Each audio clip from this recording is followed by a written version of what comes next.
please ask you to open your Google Classroom. I'm going to start sharing my screen with you. And we're going to go to week 3, W3, that's called sampling. And thank you so much for those wonderful reflections about sampling and, about desire-centered research. So that's very important in these days. And I want to talk briefly about that. It's going to be our first point in this class of how Eve talks piece about suspending damage can touch base into the core issues right now that grant agencies, scientific research is discussing. So as you could see, Eve talks about the desire-centered approach of research. And for many years, we have learned in undergraduate school that, like it's extracting data, doing statistics, doing analysis of different types about how colonization happened in Latin America, how are the effects of mental health of violented people, right? So when you read those papers about, for example, economics or gender violence or the issues behind the use of social media and the things that happen, for example, why houses are not sustainable or buildings, there's always an underlying notion, right? Like there's always something wrong with us that needs to be fixed. That's the damage center approach that's happening in research. So I don't know, I want to pose a question for you. Have you ever felt when you read research in your field about the specific issues like in Ecuador, Latin America, or even the States or Europe, that something is wrong all the time, and how that make you feel as a student, as from a critical eye, reading those things? When you read a paper of how bad houses are built or how poor the education for women are, or how design in Latin America sucks, or things like that, like how that has made you feel when they analyze issues that are close to you. That's probably you're part of that audience.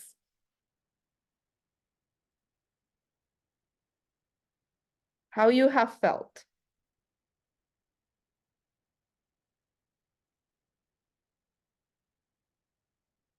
Carolina.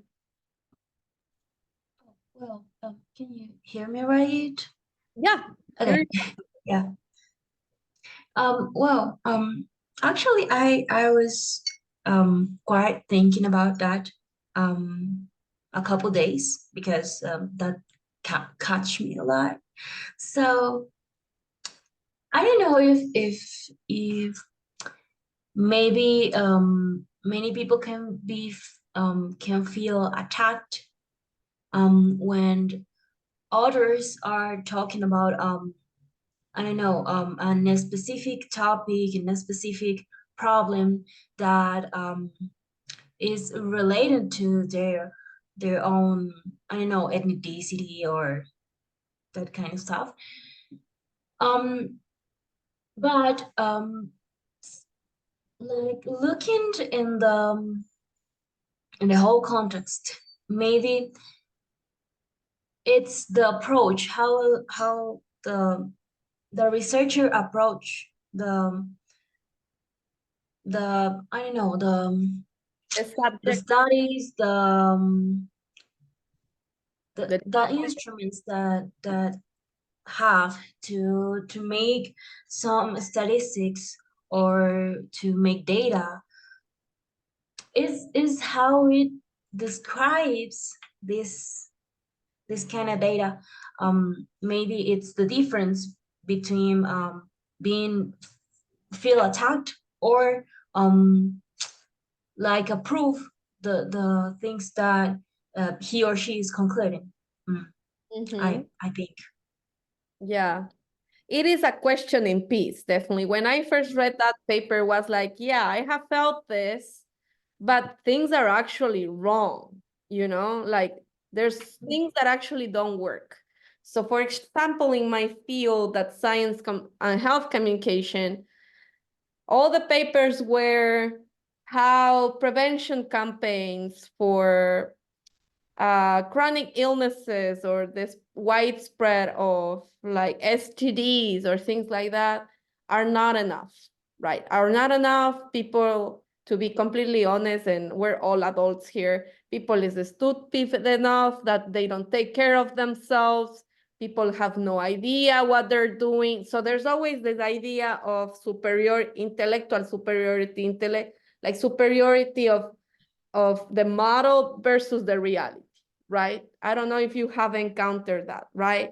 So we study lots of scholarship from the United States, from Europe, from other Latin American countries, and we encounter those spaces where, hey, houses shouldn't be built like that, but you guys build it like that, right? Psychologists shouldn't be doing therapy this way, should it be doing this other way? And sometimes, most of times are right, like actually there's approaches that are not good enough, like are damaging people and so on, and you should adapt. But there, especially in history, geography, communication, or things like that, and social sciences, there's always the way, hey, this way you guys do things doesn't work. Our way works. Who's the author? An American, or European, or somebody in the hegemonic global north world, right? There's like the dominance, the power nations that give the knowledge to the rest. So these pieces, these decolonial studies, this is a whole epistemological field, which is the colonial epistemology, which is how to counteract these issues. Because even in the States, even in Europe, this happens. Like, hey, this is the way you guys build roads or factories. But even doing their way, they still have issues. And sometimes this little problem solving, let's say in Gustavo's field, such as the supply chain, can be solved easily with things we Latin Americans know and Europeans don't know, right? So what's the issue right now in the world, for example, with Gaza and Palestine and Israel? They're fighting each other, they're killing each other all the time, right? So it's this tension, right? After World War II, Israel was giving this space and Palestinians have been fighting each other. And there's the terrorist groups and there's all these things like that, right? But what happened? Because somebody else gave a space under their best knowledge that was the best decision, not thinking about the current reality and the context of those people. Was like, this is like very, like an example, like when, do you guys have brothers or sisters, younger brothers or sisters, and they're fighting each other, and your mom comes and says like, hey, stop, each of you go to your room and shut up. Even the victim has to go to the room and shut up, right? It's exactly the same. Like somebody with more power and knowledge comes and says like, I'm done with this, go to your rooms and stop fighting each other. Is that a solution? Probably not, because they will fight again, right? So the problem never gets solved. It's just like it's a temporary thing. So the desire-centered approach instead is talking to people, especially history, who made our history, who made our Latin American history, the history of Ecuador. Who told us that history? That there was Abdon Calderon, and first president was Juan Jose Flores, and the Peruvian, we had a war with Peru, and then, all the issues that happened to us. Who told us that history? Spanish historians, the colonizers, right? So this colonization has never stopped, as you can see, right? Because there's always an external being telling your story. There's always an external person telling you what you should do. If you get sick, for example, you go to the doctor and the doctor gives you a medicine that's, done in chemistry and so on and so on. But it has been proven by science that there's local medicine that can help you in the same way and it's cheaper, you know? So that's the local knowledge versus the Western knowledge. So the desire center approach is, instead of a third party coming to analyze the situation and saying, for example, Stephanie, if I tell Stephanie, hey, Stephanie, I think you are not a good honor student.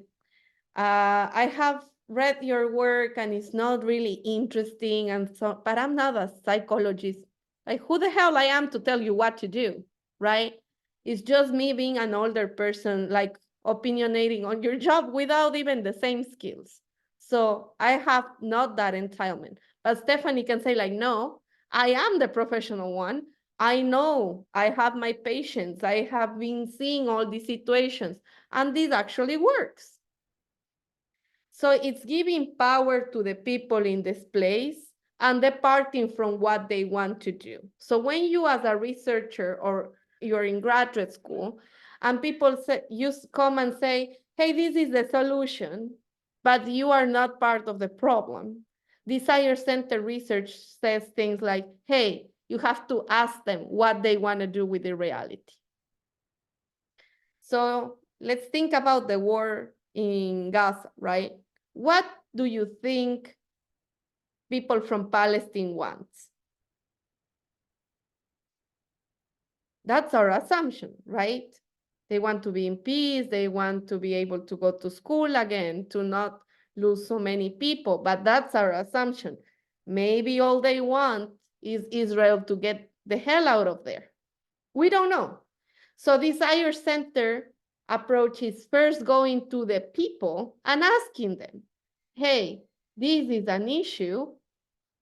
What do you want to do with it? Right? And that's where research should depart on, not what I want and what I believe as a researcher. Not my credentials don't mean a thing to them, because otherwise the problem never gets solved. It gets solved through my eyes, but it doesn't get solved through their eyes. And they're the ones who are experiencing the issue. So if Talks Peace pretty much is saying, hey, approach people first, ask them what they want to do, and from that point on, develop your research in trying to favor and contribute to their necessities from your knowledge, right? So for example, Martina is a graphic designer, right? And let's say I have a taco truck. So I tell Martina, hey, Martina, I need branding for my taco truck. And Martina believes that I do not need branding, but I need marketing. But I'm saying, hey, Martina, I need branding for my taco truck. So what Martina should do, or how you will approach that, Martina? I think that I will try to convince you why what you think it's not what you need, Uh-huh. and try to tell you that with my experience, I might think that even though I can help you with that, it's not the best option for you. By analyzing your context and the situation of your business on that moment. Right, that's true. So for example, she will say like, hey, you do need branding, but you also need all of this. But what should the Desire Center approach to say? Hey, give her the branding and suggest from your perspective to the future what is she should be doing next, right? So Martina will say like, hey, yes, you need a logo, but you also need to do some packaging so your tacos look cool when people buy them. And your truck needs to look very nice So people, when they see it from the street, they want to come over. So it's also a branding, a marketing thing, right? So it's different. It's dialoguing with people instead of coming and saying, hey, you need all of this. You don't need that. People know what they need. So it's also understanding the local knowledge and the needs to depart from there. It's not saying you are not right. It's saying, yes, you're right because you're the expert, but they are also right because they know what they need. Any questions about that reading? Do you have any questions? Anything you want to share from the reading that gave you some ideas?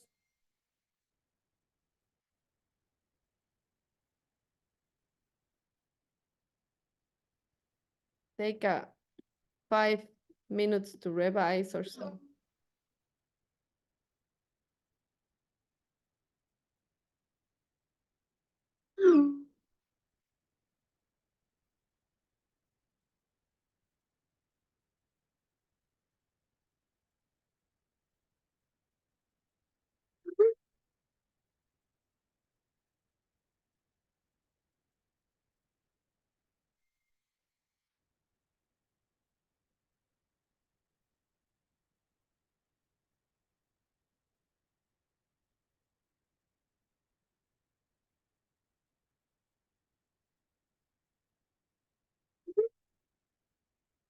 Any questions? No?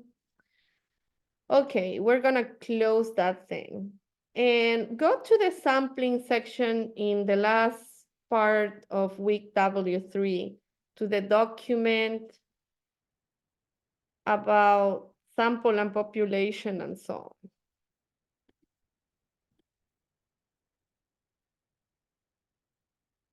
on. Let me share my screen with you.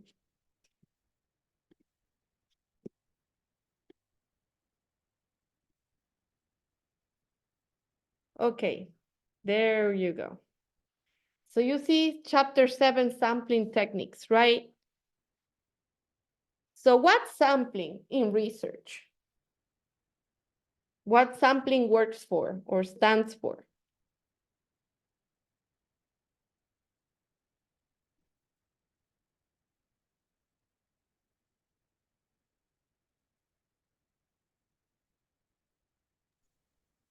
I I got it of sampling in two ways.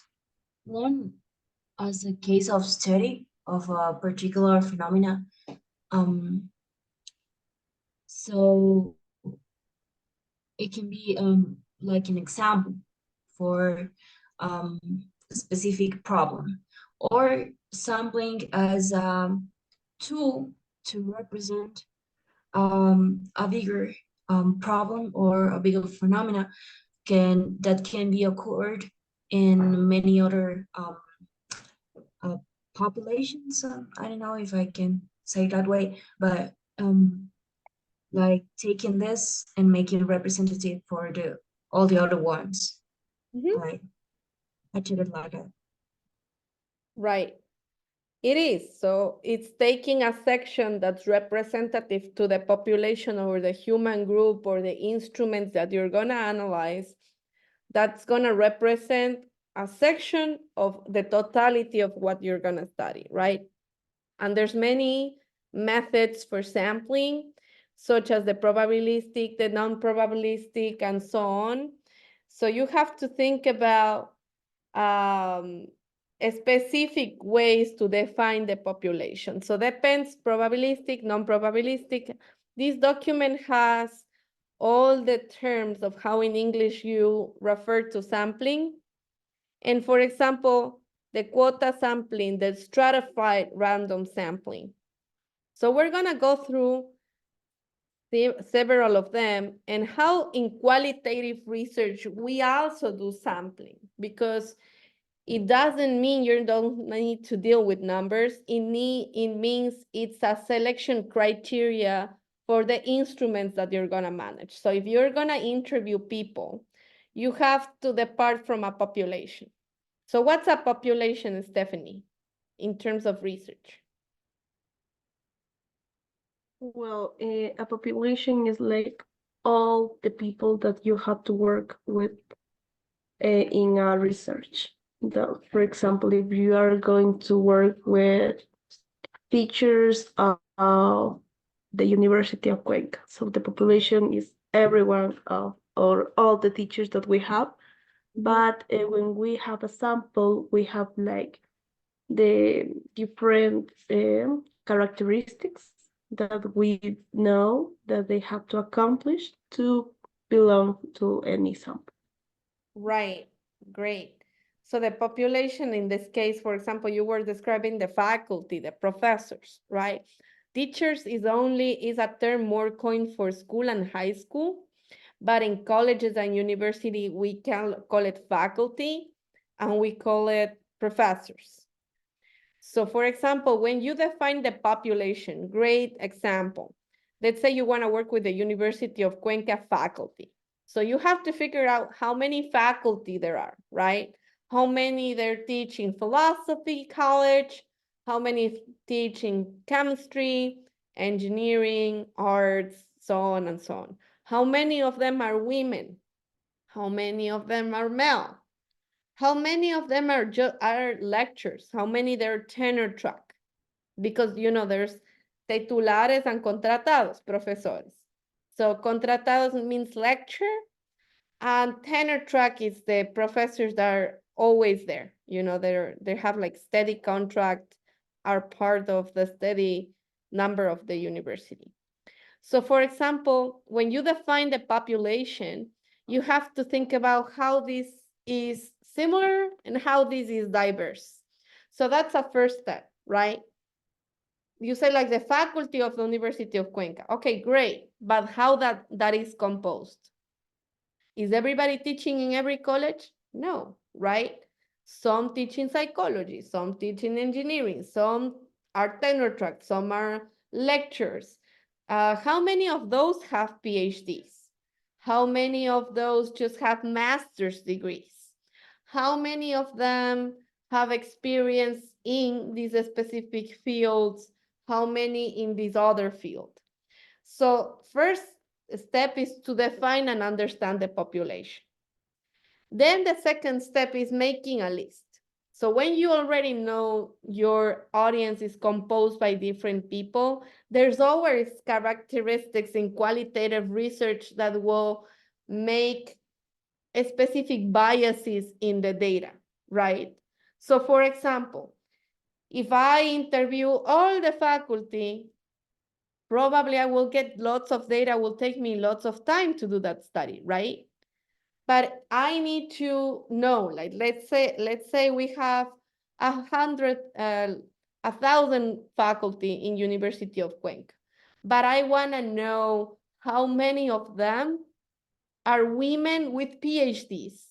And from those, how many are doing actually research or not? So the research questions will shape how you select your data. Your topic will shape your population. So it's a criteria of how to select the right people in a representative number to make your research, right? So you have to clean out, to make that clean out. So that's why the step number 2 is constructing that list. You will have to say like, out of these, how many of these have these degrees or no? And that after you have those lists, you have to start drawing the sample, kind of drafting your sample. Okay, if my topic is how many faculty, women faculty are mothers, also have a PhD and are doing research, I know who I need to pick, right? So you will probably have to disregard male faculty and also faculty that are not moms and faculty that just have a master's degree. So you will narrow down your population, right? So which other term comes into sampling? There's the infinite sample or population, right? And this the finite population. What's the infinite population? How that's considered? La muestra infinita. y la muestra finita. Do you remember those? How's muestra finita? The sample that is finite is the one that you know the exact number of the population. Right. Thank you, Marines. It's the one that you know the exact number. So let's say in HR, we go and we ask the director, how many faculty have a PhD and are moms and do research? And she has the data, right? They say it's only 100 professors. So that's an exact number, but also sometimes it tends to be lower than 1,000 items or 1,000 people, right? So you will run all the interviews in that group. But what's the infinite sample instead? Do you remember? What's an infinite sample? Or how an infinite sample can be composed?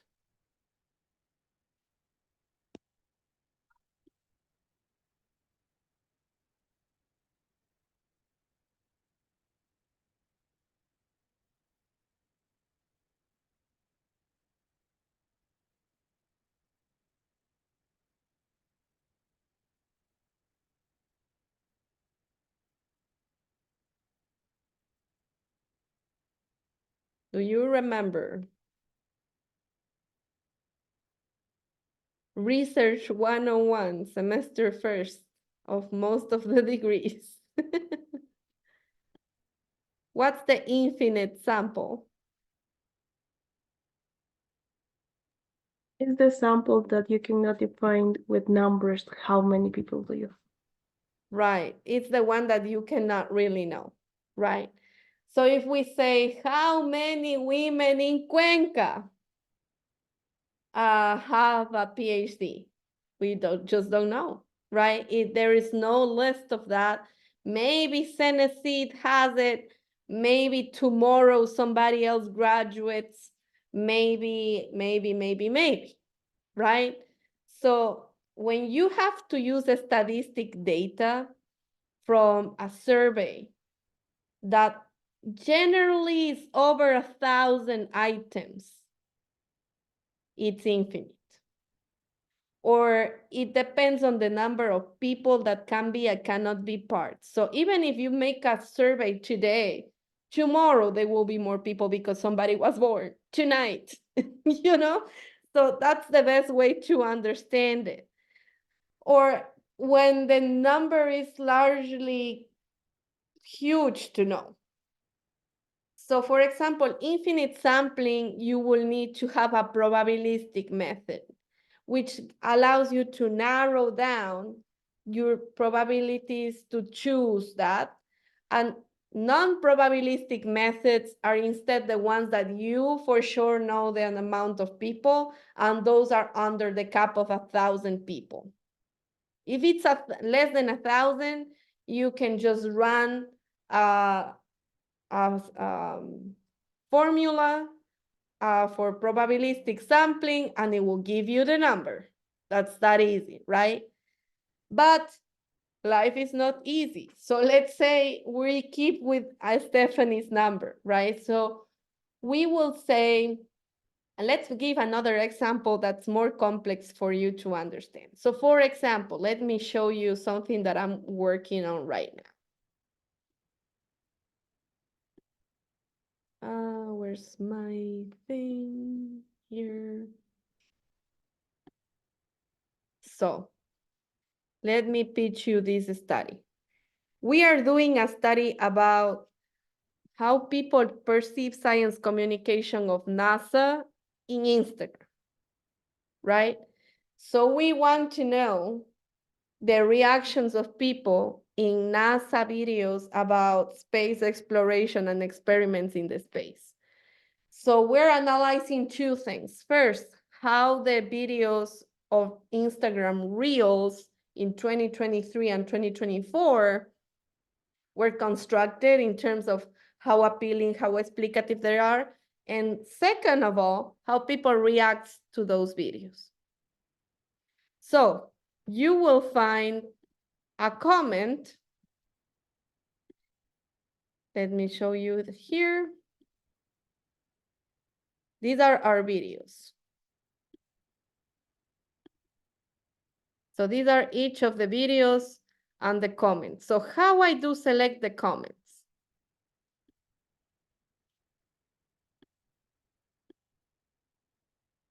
If one video posted on April 3rd, 2023 had 5,959 comments, I don't have the time to code 5,000 comments, right?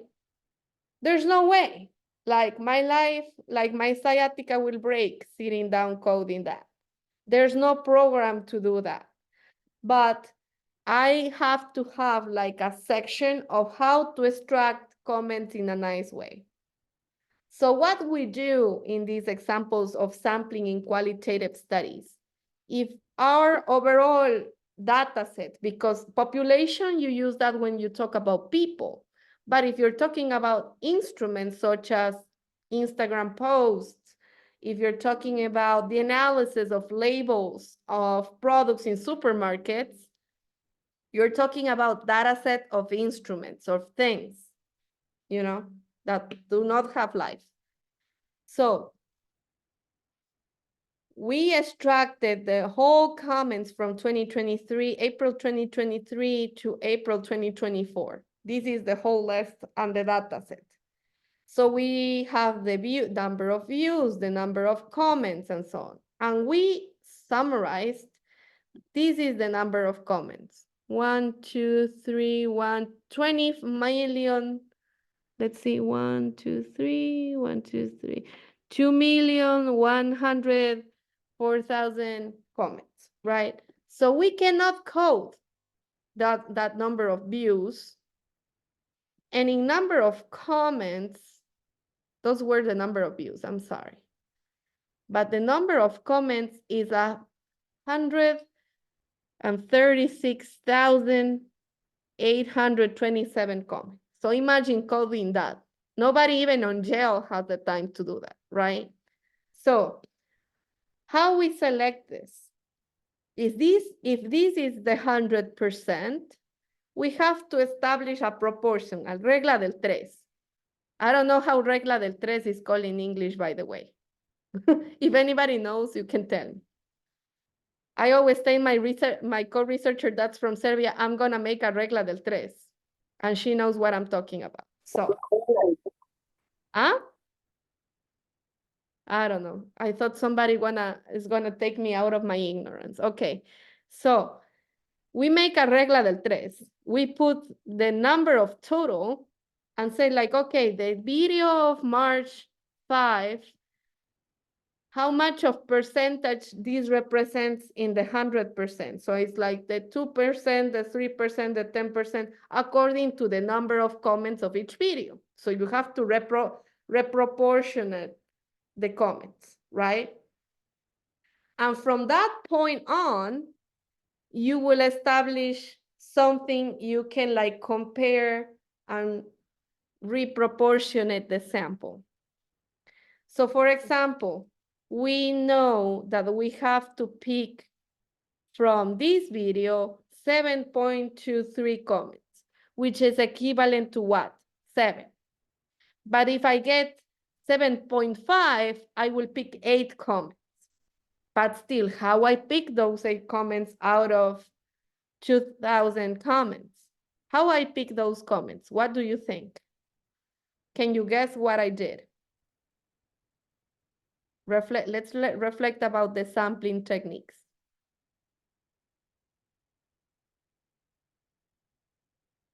Randomly. Okay, randomly, but how random I can do an interval?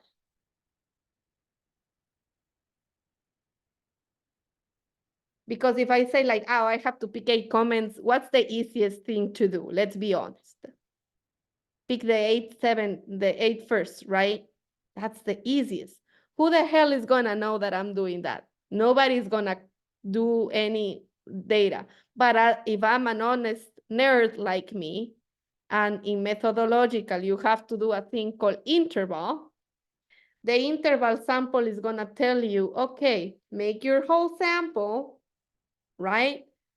In our sample is 399 comments, right? And from those 399 comments, which is the 100%, I have to pick from this one 7, from the other one 4, from the other one 2, from the other one 2, right? But how I pick those comments? Randomly, but how randomly?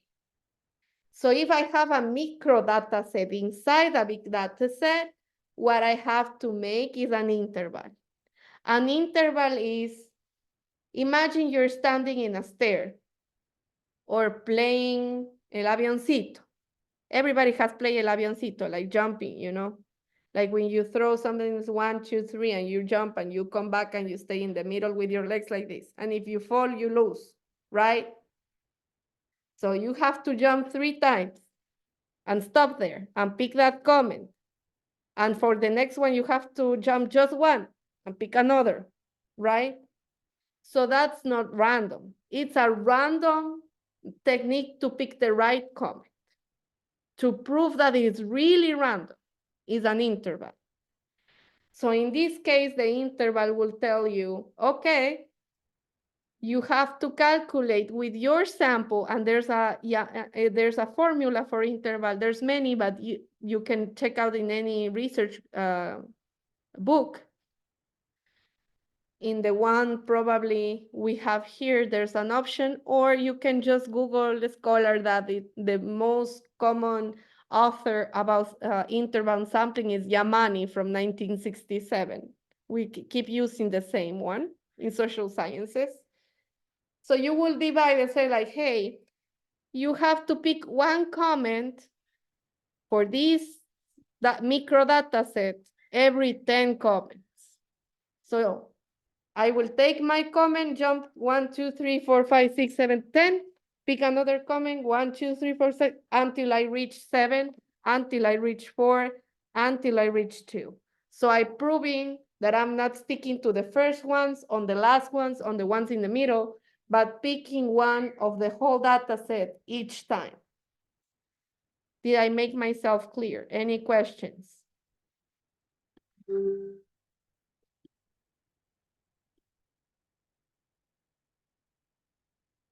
Any questions about sampling? So that's, for example, a qualitative sample example.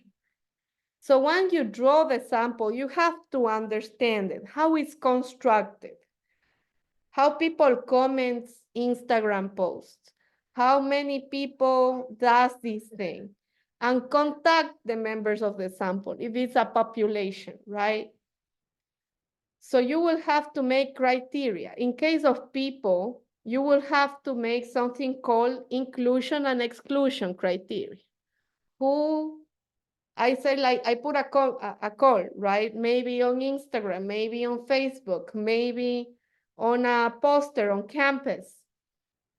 I'm doing my dissertation, I'm doing my thesis, I need to make a focus group with women between this age and this age, I will feed you pizza, typical, right?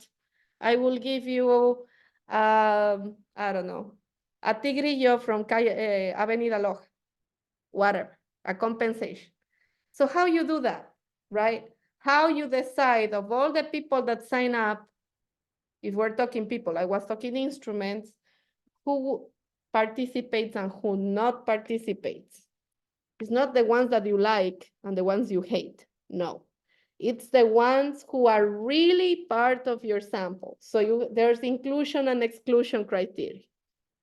So depending on your research questions, you have to establish your inclusion and exclusion criteria. Let's say again, the professors of the University of Cuenca.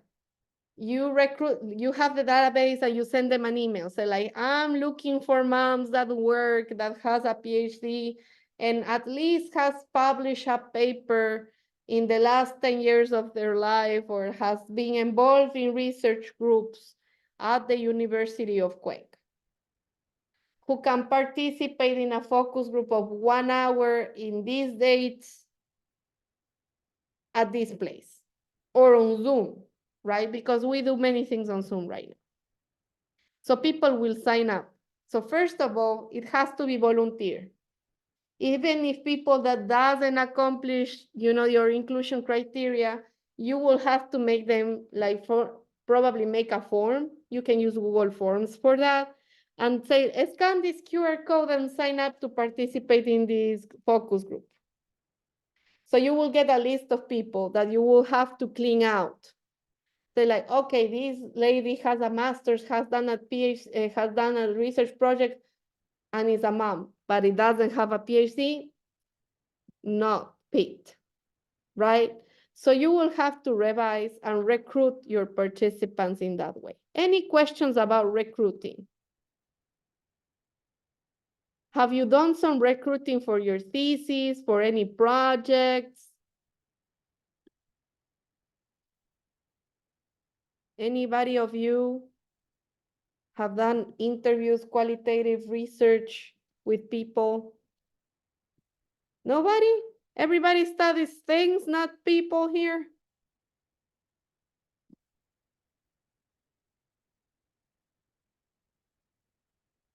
Okay, Caroline. Well, hello. Actually, in my thesis, I have been to do um an interview, Mm-hmm. but it's mostly well, it's mostly for like sharing knowledge and hear what the architecture I'm interviewing is thinking, what his opinion and about his life. Actually, this architect is the grandfather of Martina. Okay, you interviewed them. Yeah. Okay, great. Yeah, That was yeah, an I'm doing in-depth interview, this. probably, right? Yeah, yeah. Making an interview about his life, his studies, the architecture in the past, Mm-hmm. and learning architecture in the past. And I had to do it, but one of my observations when I first exposed to other teachers about it was the sampling not of people, but of the buildings I'm studying. Mm-hmm. Why choose this building and why not this other one? And I was That's also get inclusion and exclusion criteria, right? So probably which building was built this way or uses these materials, if that one has how many years old, all of those are inclusion and exclusion criteria, right? But when you're working within the interviews, it's pretty much targeted. So it's an intentional sample. yeah. An intentional sample is when you pick a specific people with a specific knowledge that they will give you an expert in the field. You don't need to justify that. It's just saying intentional sampling, right? Okay. So the quotas and all of that you already made. Do you have any extra questions about cleaning samples? Is it clear? That was my main, like, yeah, my main problem about justifying that. But yeah, About finding the right buildings? like the buildings, why these buildings and why this others not. It Yeah, depends, for example, how your study was built. So if the study, let's say, is the use of brick in Cuenca in buildings, right? You will always have to pick brick buildings that are built between this group, this year and this year. And probably you will have to figure out things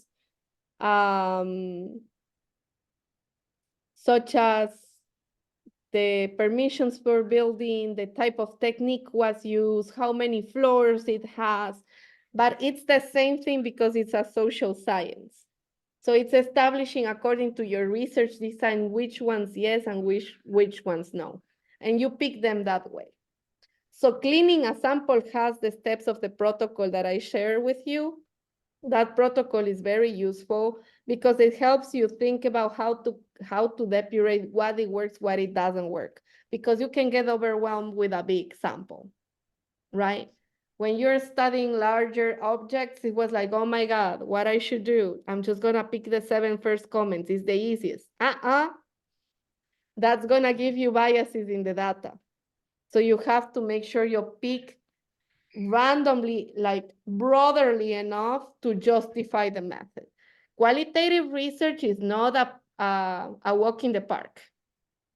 It's highly complicated and subjective, but you have to make sure you back up well your method of how you pick things and why.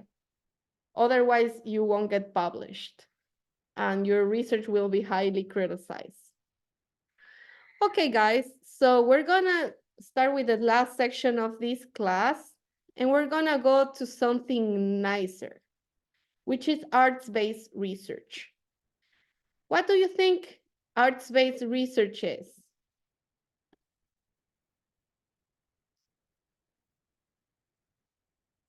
Have you heard about it? Have you been related to it?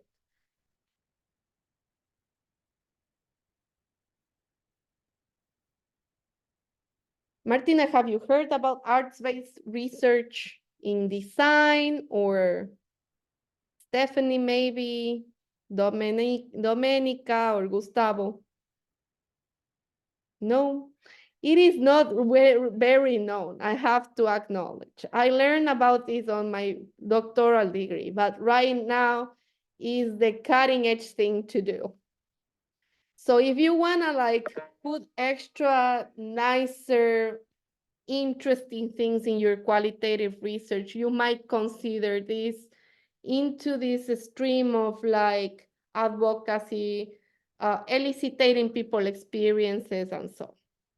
So arts-based research mostly considers two things: is the use of artistic techniques such as painting, video, murals, anything that is art related to elicitate emotion. So for example, if you're working with a group of people and you ask them, please draw your neighborhood and how you perceive it, and you give them crayons and like a piece of paper, they will draw like somebody like a crocus or something like the neighborhood, the trees, the cats, like all of things around, right?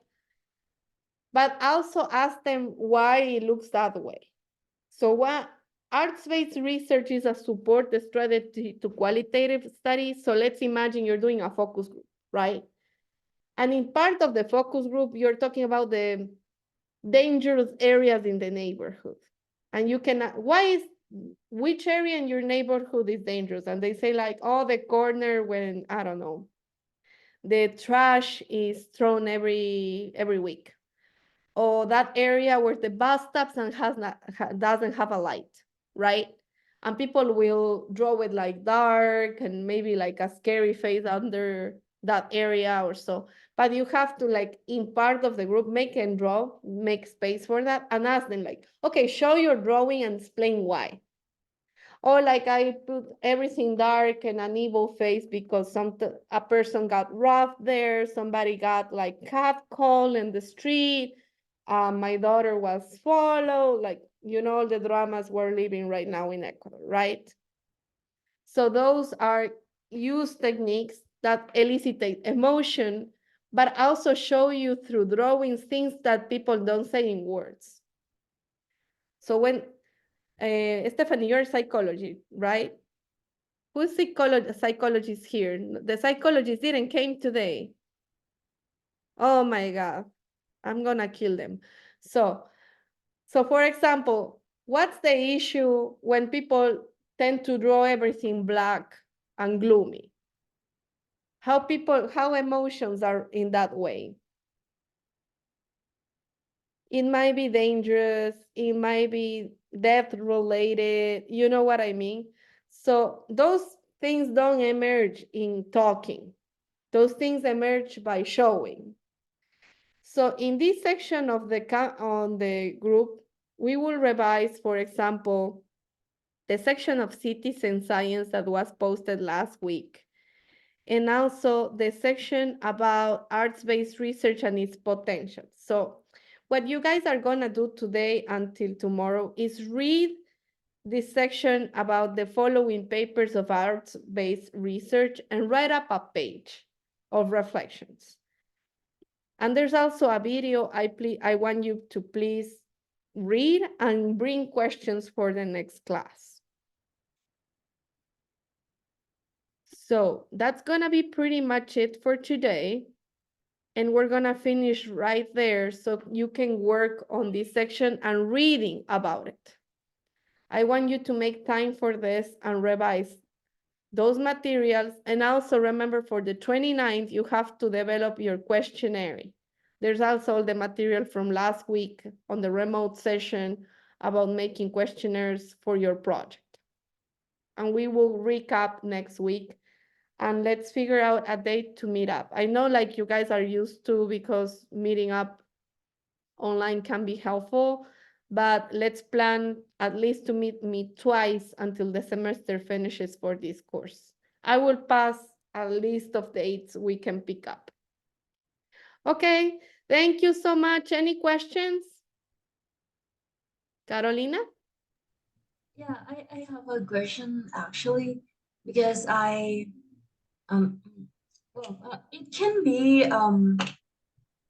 can it be related if my thesis is about hand drawing? I'm sorry, what? Hand Drawing? Yeah. Yeah, it's about hand drawing in architecture. Is promoting the connection between the brain and the hand drawing art Mm-hmm. and the object we're drawing. And Mm-hmm. that's basically my thesis. Probably in this module, you're gonna find a lot of, there's 2 papers about the uses and how it helps qualitative research. And also there's a video about it. So you might wanna revise that. There's many authors that are arguing now about arts-based research. And there's many sub-methods such as ethnography, photo voice, drawing itself, that are very useful for eliciting these materials. So we're gonna talk about the upcoming class, not this week, but the next week. But make sure you revise all of that and bring those questions, because actually one of the activities is bringing questions to the class discussion. Okay. Okay, great. See you guys. Have a good one. Thank you. See you. Bye-bye. Teacher, I have a question. Yes. In the questionnaire, we need to write about the logistics of